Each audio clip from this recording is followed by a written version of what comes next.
Nous sommes le lundi 11 juillet 2016, vous ne regardez plus vraiment la télévision, bienvenue sur Trash TV International.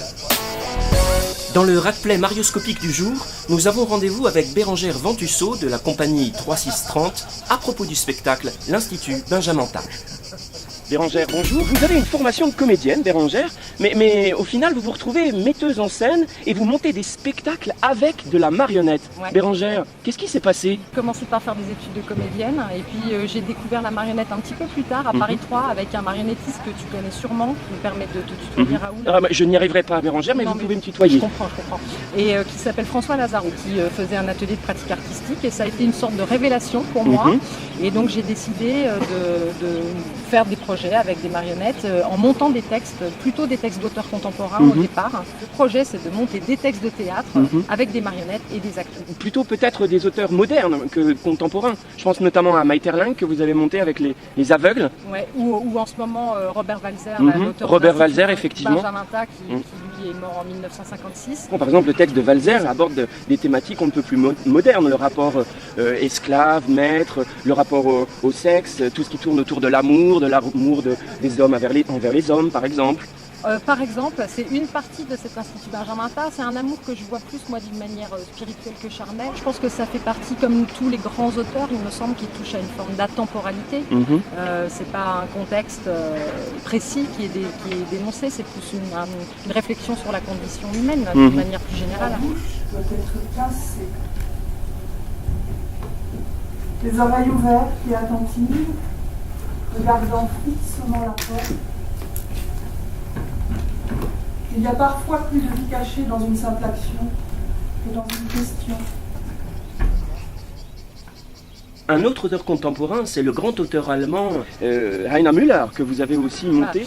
Alors là, le texte du bonheur, c'était presque de manière manifeste. On voulait dire à cette époque, c'était en 2000, que la marionnette, c'était pas que pour les enfants et qu'on pouvait monter des textes aussi compliqués, politiques que Heiner Müller. C'est un texte qui est au départ très fragmentaire, donc qui nous a permis de choisir différentes techniques, à la fois de théâtre d'objets, de théâtre d'ombre et puis de marionnettes manipulées sur table aussi. Ah, très bien. Alors, puisque vous abordez la question de la technique, justement, j'aimerais savoir quelle technique vous utilisez en fait sur le spectacle L'Institut Benjamin Tart. Alors c'est une technique de manipulation à vue qui est inspirée du théâtre de Bunraku. Alors peut-être le théâtre Bunraku, vous pouvez nous rappeler d'où ça vient? Ouais, ça vient du Japon. C'est des grandes marionnettes qui sont manipulées par 3 personnes dans la tradition. Et ce qui m'intéresse aussi beaucoup, c'est que ceux qui manipulent ne sont pas ceux qui parlent dans le Bunraku. Il y a un récitant qui s'appelle en japonais le taïyu, qui porte à la fois tout le récit et qui porte aussi les dialogues. Il fait toutes les voix à lui tout seul. Donc à partir de ces principes du Bunraku, j'ai mis en scène l'Institut Benjamin Tart. On s'en éloigne, il n'y a pas de kimono. En revanche, il y a des domestiques. Il y a plein. Puisque dans ce spectacle, précisément, on se retrouve plongé dans une école de domestiques. C'est donc une école de garçons, l'Institut Benjamin Tart, où on forme des domestiques. Et arrive dans cette école un jeune homme qui est plutôt d'origine bourgeoise, qui veut entrer dans cette école parce qu'il dit qu'il veut finalement faire un travail sur lui-même, de tendre vers l'humilité pour devenir un beau zéro tout rond. Et la marionnette, pour moi, d'une certaine manière, elle est cette forme de zéro tout rond, avec tout le respect que j'ai pour elle.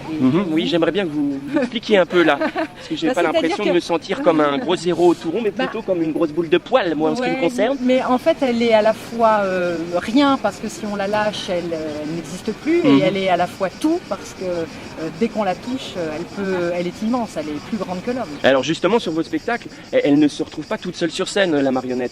Elle est confrontée à des acteurs de chair et d'os. Elle est entourée d'acteurs, oui. Des marionnettes, il y en a 15, et des acteurs, il y en a 7. Donc à eux tous, on en finit à apparaître 22 sur le plateau, ce qui est assez impressionnant. Il y a un système en fait de démultiplication de la même marionnette. Voilà. On commence par 1, puis 5, puis 10, puis 15. L'Institut Benjamin Tart est envahi par ces personnages. Du coup, vous vous retrouvez aussi un peu à sculpter la scène avec ces bustes de marionnettes. Exactement, ils sont utilisés toujours en mouvement puisque la scénographie bouge. C'est des marionnettes qui peuvent à la fois rester immobiles sans qu'on les touche, mais qui peuvent aussi être très animées. Elles peuvent être animées par 1, 2, 3, 4, 5 personnes en même temps. J'aime bien démultiplier les plans de jeu et essayer de densifier la relation entre l'acteur et la marionnette. Vous avez aussi une fascination pour la marionnette hyper réaliste, hyper anthropomorphique. Exactement. Alors là, c'est des marionnettes qui sont vraiment qui sont faites pour ressembler à de vrais êtres humains. Pas comme moi, quoi. Pas du tout. Je pourrais pas vous filer mon 06 pour venir faire un remplacement en cas de problème cet été. Je peux y réfléchir quand même, d'accord, Raoul, d'accord. parce que je ne veux pas m'enfermer dans une forme. D'accord. Quand même, hein. Donc voilà, c'est des marionnettes qui sont très très ressemblantes, mais elles ont quand même une Très très particularité ressemblante à l'homme. à l'homme, et aussi entre elles, Mhm. hein, puisqu'on est parti de la même tête qui se démultiplie sous forme de variations. Donc voilà, elles ressemblent énormément à l'être humain. Les sommes versées ne sont pas rendues. Quant à ton opinion extravagante, à savoir que tu ne pourrais rien apprendre, ici tu te trompes, car tu peux apprendre. Apprends déjà à connaître ton entourage. Tes camarades valent la peine qu'on s'efforce au moins de les connaître. Dans ce spectacle, donc, vous n'avez pas le plaisir de jouer dans le off, mais le bonheur de jouer dans le in. Exactement. Ça se passe bien? Là, ça se passe très bien. Beaucoup de fatigue, beaucoup d'émotions, beaucoup de fierté, beaucoup de trac, beaucoup de joie, d'excitation. Bah oui, j'imagine, c'est une sacrée reconnaissance pour vous. Puis c'est pas souvent que la marionnette est Tout à fait, impliquée dans aussi, le c'est in. ce que j'allais vous Donc, dire. Sacrée reconnaissance aussi pour l'art de la marionnette. Et il n'y a pas que vous, d'ailleurs, cette année dans le in, il y a aussi Renaud Herbin, et qui est donc marionnettiste, et qui lui aussi propose un spectacle. Nathan Capdevielle qui propose évidemment, aussi un spectacle oui, dans tout à le fait. in, un sujet à vif. Tout à fait, vous avez raison. Eh bien, Bérengère, merci beaucoup pour cet entretien. Merci Raoul. Est-ce que bon vous, festival. voilà, vous pourriez peut-être nous rappeler où votre spectacle se passe et jusqu'à quand? Alors ça se joue jusqu'au 13 juillet à 15h au gymnase du lycée Saint-Joseph. Merci beaucoup Bérengère. C'était Raoul Lala en direct du site Louis Pasteur de l'Université d'Avignon pour Trash TV International. Et ben voilà, Bérengère, ça s'est bien passé. Bah oui, c'était bien, non? Ah, dites donc, vous savez, j'aimerais bien que Sarah, elle vienne voir votre spectacle. Mais C'est qui Sarah? Sarah, c'est la journaliste qui normalement m'accompagne, mais le problème c'est que en ce moment-là, elle a attrapé la varicelle. Oh non. Ouais, c'est pas commun chez les rats, la varicelle. Mais bon, j'espère qu'elle va s'en remettre et puis peut-être qu'on pourra venir voir. C'est jusqu'à quand votre spectacle? Jusqu'au 13 juillet. Oh là là, ça va être juste. Hein. Bon, Ça c'est va pas. être juste. Ouais, on verra. Peut-être vous tournerez après avec. Oui, oui, c'est prévu déjà. Ah, c'est prévu. Oui, à partir du mois de septembre. Oh, bah alors c'est bon, bah on À viendra. Strasbourg. à Strasbourg. Vous passez à Marseille? Sartrouville. À Marseille, non. Ah. Mais bientôt peut-être, j'espère. Bah j'espère. Bah, je vais aller voir les directeurs.